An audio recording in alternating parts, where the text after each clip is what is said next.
All right, good morning, everyone. My name is Jed Fiato. Today I'm going to be talking to you about workplace stress and anxiety and how we can eliminate some of the workplace stress and anxiety that we see in our society today by changing workplace culture. So, just real quickly, going over the agenda, um, we will be talking about stress and anxiety. One thing to point out here, it's probably a lot worse than you thought it was. We're going to be going over some of the causes. Uh, One good thing to point out here is that these are avoidable causes. And then we're going to be talking about creating a new workplace culture and the fact that it presents us with an opportunity to recreate our world and our society today. So let's just jump right into it. Workplace stress and anxiety. Currently, the US is experiencing an epidemic when it comes to workplace stress and anxiety. In general, 72% of American employees experience daily stress and anxiety that interferes with their day to day lives. It is job related. 40% report persistent stress or excessive anxiety linked to their jobs. And further, an additional almost 30% experience job related anxiety or panic attacks. So people are really struggling in the workplace. Some of the causes of workplace stress and anxiety. So, what are the sources? Some of the research that's been done shows that employees self-report that a lot of their anxiety-provoking stressors are deadlines. So 55% interpersonal relationships, 53% staff management, 50%, and then conflict resolution. So a lot of relationship-centered stressors that are causing anxiety and stress in the workplace. And the impact is really twofold. We're really seeing impact in two specific areas. One in productivity and performance, where workplace stress and anxiety are impacting productivity and performance. And then the second area is interpersonal relationships. So with performance stress, we see that the source of the stress and anxiety is actually impacting the object of that stress and anxiety as well. So there's sort of this symbiotic relationship between performance stress and then production impact, where one is causing the other and then it causes the other in return.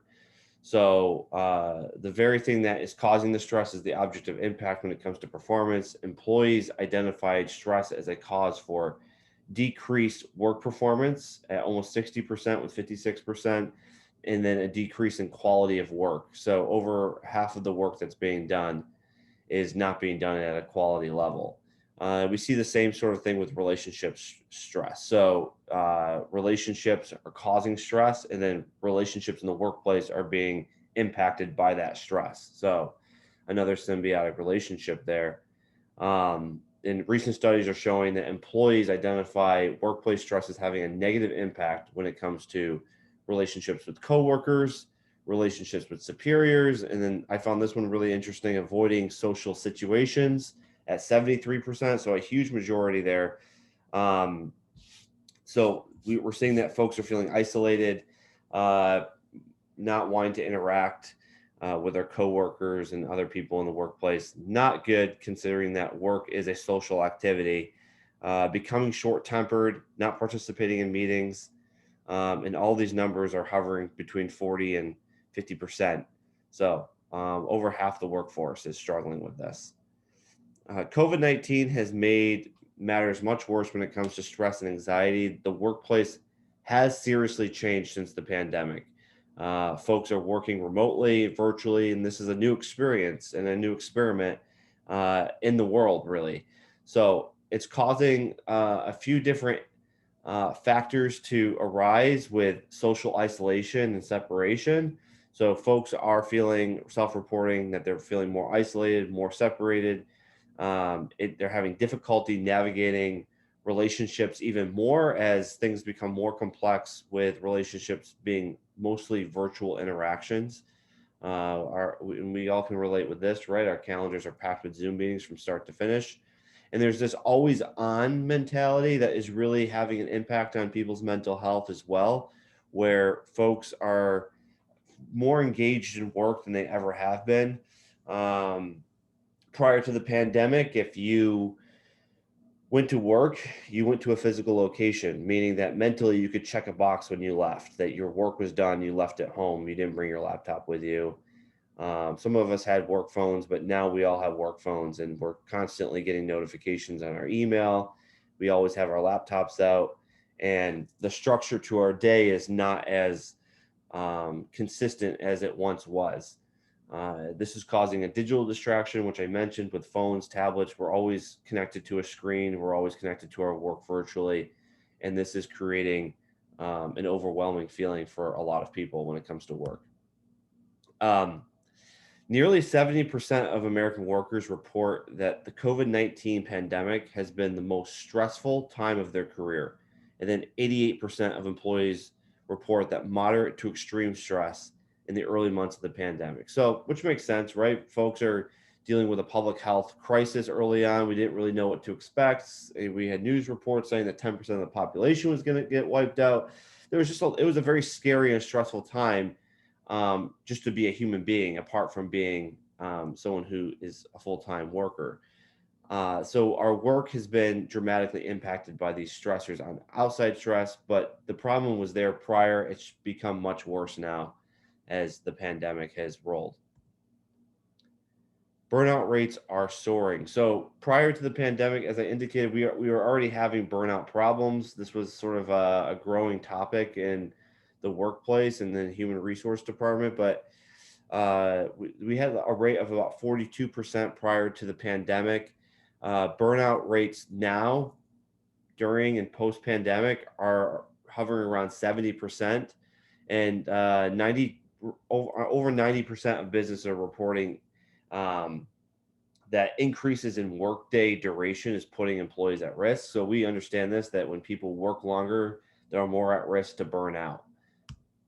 So we need to really start thinking outside the box and rethinking how we do things in our workplace culture. And I'm going to make some suggestions about what we could be thinking about. But really, this is just a conversation starter, and am very much looking forward to your feedback on this. But let's get started. So, workplace cultural impacts. We understand that when you're stressed, when you're anxious, you are not at your best. Thus, performance inevitably declines. Chronic stress degrades a long list of capabilities with regard to creativity and innovation. A recent survey, I forget the company that conducted the survey, but they did a survey of 6,000 employees, and they found that 10% do their best thinking while they are at work. So most of us are not doing our best thinking when we're at work. It's happening outside of work. Maybe it's not happening at all. But it's harder to think outside the box. You're less adaptable. You're less flexible. You're less creative. Response to sudden change is much more difficult to manage. Pretty much you're not at your best when you're stressed and you're anxious. So how do we turn things around here? I really believe that the cause of this workplace stress is also the answer. And it really does start with workplace culture, right? So stress and anxiety, they don't come out of nowhere. These are ancient bodily responses to environmental triggers. So when our body feels that something is wrong and when something is off, we get an anxiety provoking response in our body that triggers that something is wrong, that something is not right. So the fact that our bodies, for the most part, a lot of Americans are experiencing stress and anxiety in the workplace, it's a trigger, it's an alarm telling us that something is wrong in the workplace, where we're at work, what we're doing, the culture that we've created, the environment that we've created in our work. So I really do believe that we have to start looking at that as the source and not blame individuals.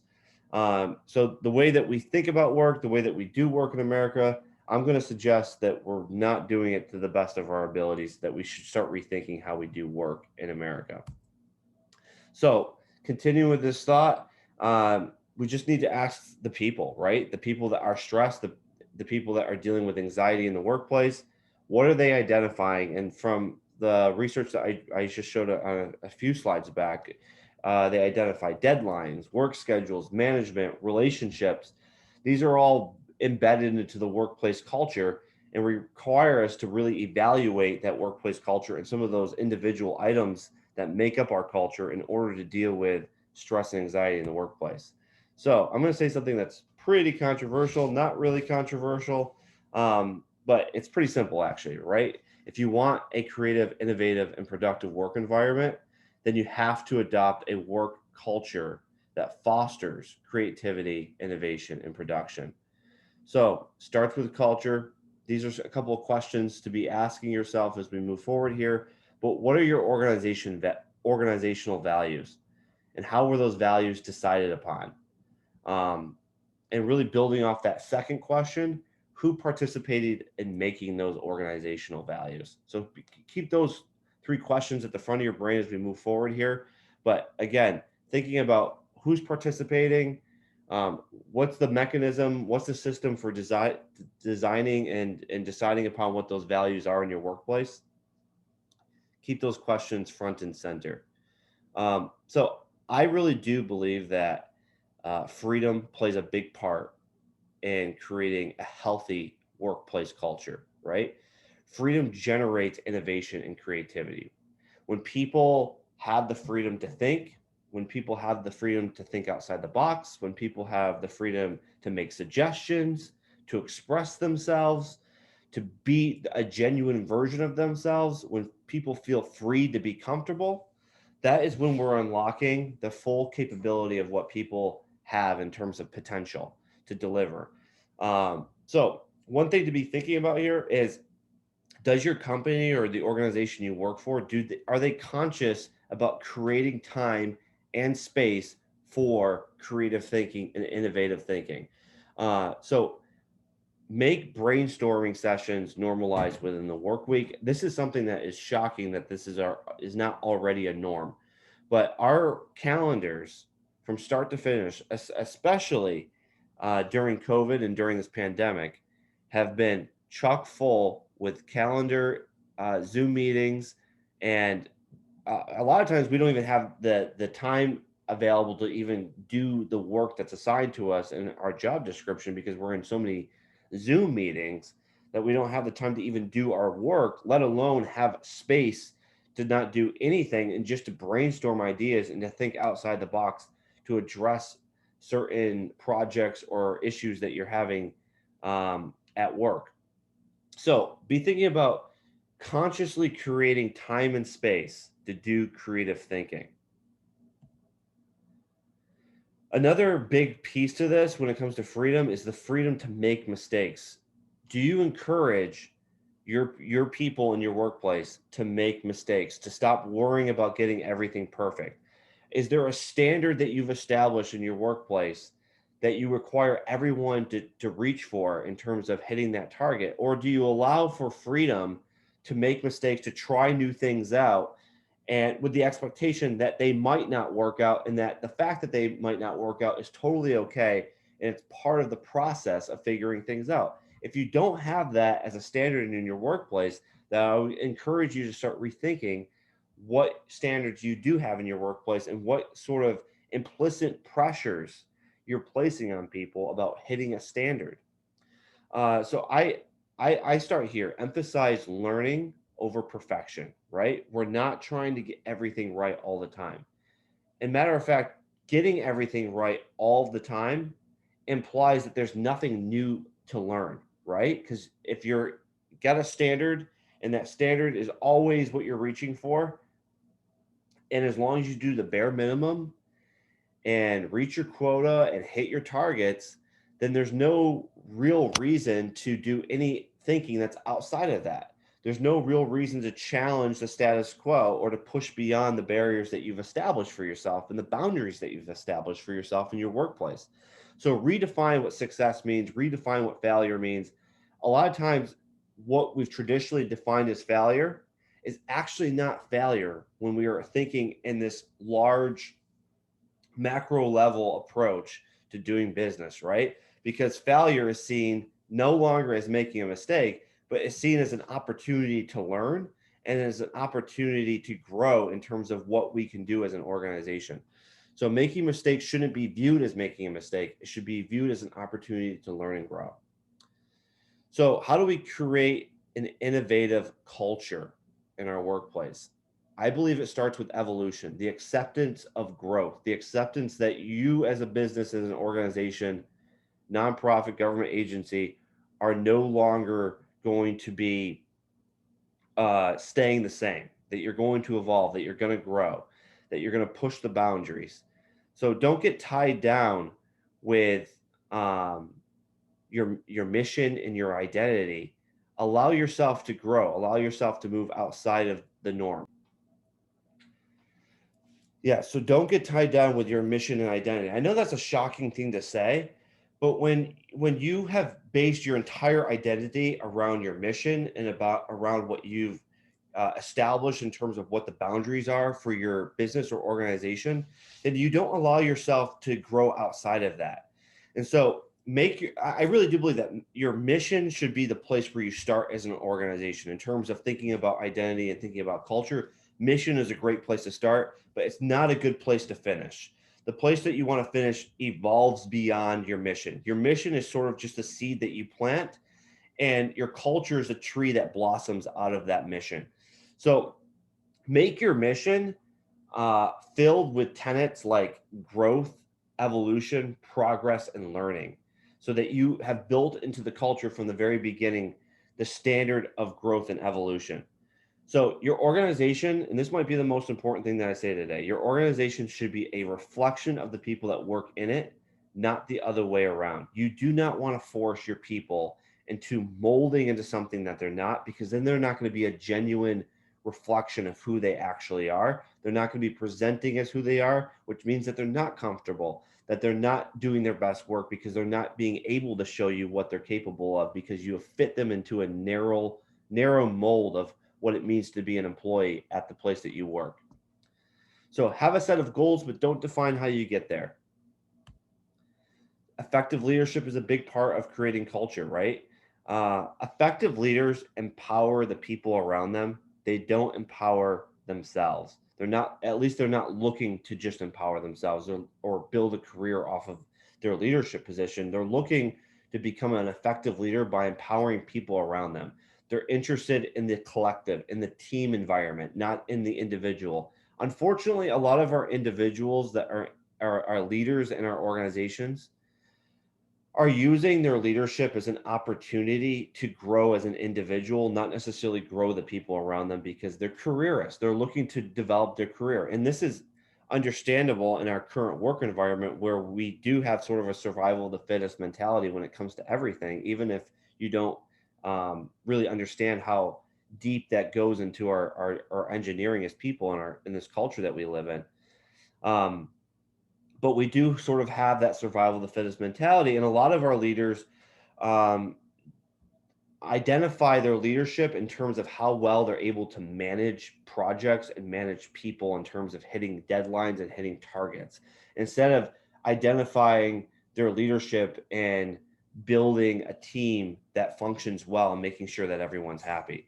So I would say try to get away from a leadership system that's hierarchical.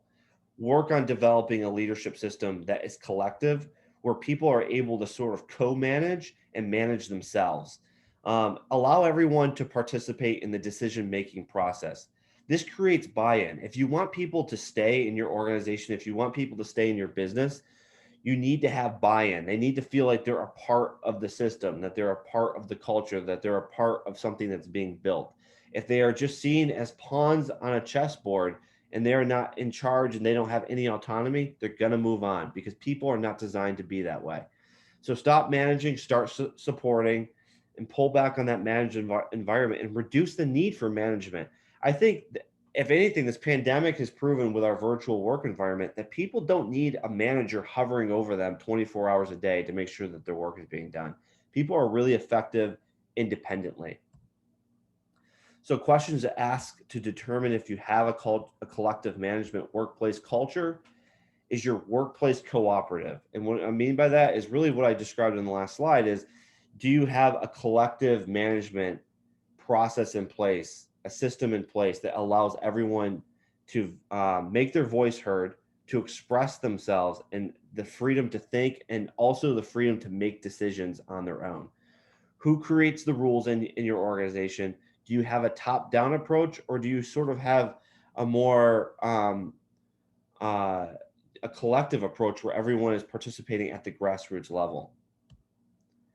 work-life balance. So I'll move through this pretty quickly. But work shouldn't be a box that's checked off. If people in your workplace are checking that box mentally and they just can't wait for the workday to be over, man, you've already lost in terms of creating culture. Uh, Make the workplace a melting pot. Encourage diversity of not just identity.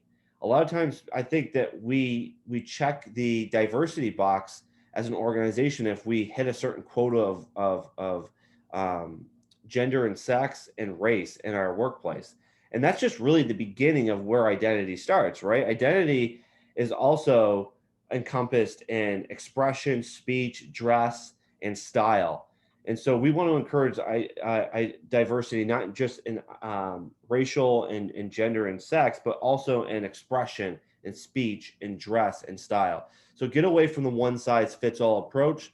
Not everyone needs to look the same or act the same. Um, I think in order to make the workplace comfortable, we have to get away from old ideas around what professional means, right? The term professional carries with it such a burden in terms of the way it's defined traditionally in our society, right? We have to have a collared shirt on. A lot of times you have to be white or speak white or talk white or express yourself in a traditional way. And we need to move beyond that as a society, and in order to reflect that, we need to move beyond that in our workplace as well. So give people the flexibility to speak in whatever way that they want, to talk in the way that is normal to them, to present their culture in the way that they want to present their culture, and understand that the only objective really is to accomplish the mission of the organization and to be productive in terms of the work that's being put out and being effective as an organization and making an impact. So those should be the only things that you're worried about. How you get there really doesn't matter. So less emphasis on presentation and more emphasis on output. So a great place to start is get rid of the dress code. It's amazing to me that we still have workplaces in the 21st century that have a dress code and tell people that they have to look a certain way in order to work. If you want people to be comfortable, get rid of that. Google is a really, really great example. There's a reason why Google is a consistent winner of best workplace every single year. And it's because they are extremely intentional about addressing many of the issues that cause problems at work. They have an entire division that is designed exclusively around the issue of making sure that the people at their work are happy and satisfied with their work. So they have built into their system true flexibility, the freedom to be creative. They give employees the opportunity to be autonomous, to set their schedules, to set their work time, to virtual, allow them to work from home remotely, whatever they want to do, create their own workspace that's comfortable for them, uh, build their own position description, build their own projects, really invest in what the individuals want to do. So Google as an organization is invested in trying to um, recruit smart and intelligent and diverse people at their workplace, and they're less focused on pushing their own agenda, knowing that if they invest in smart and intelligent people and creative people, then they are gonna move the ball forward without any management having to force that out of them, because it's already innate in all of us. And trust, this is a big piece, right? They have built an institution of trust in their organization, and they encourage risk taking. So that's a big piece here. Encourage trust, build trust into the relationships at work, and you're going to foster an environment that's creative, innovative, and that is less stressful and less anxious. Well, that's it for me for today. If you need to contact me, here's my contact information. You can click here for my LinkedIn page as well. I'd love to continue the conversation. I'm really looking forward to the Q&A sessions and to talk more about this, but I'd love to continue the conversation and to talk about how we can innovate more. Thank you very much.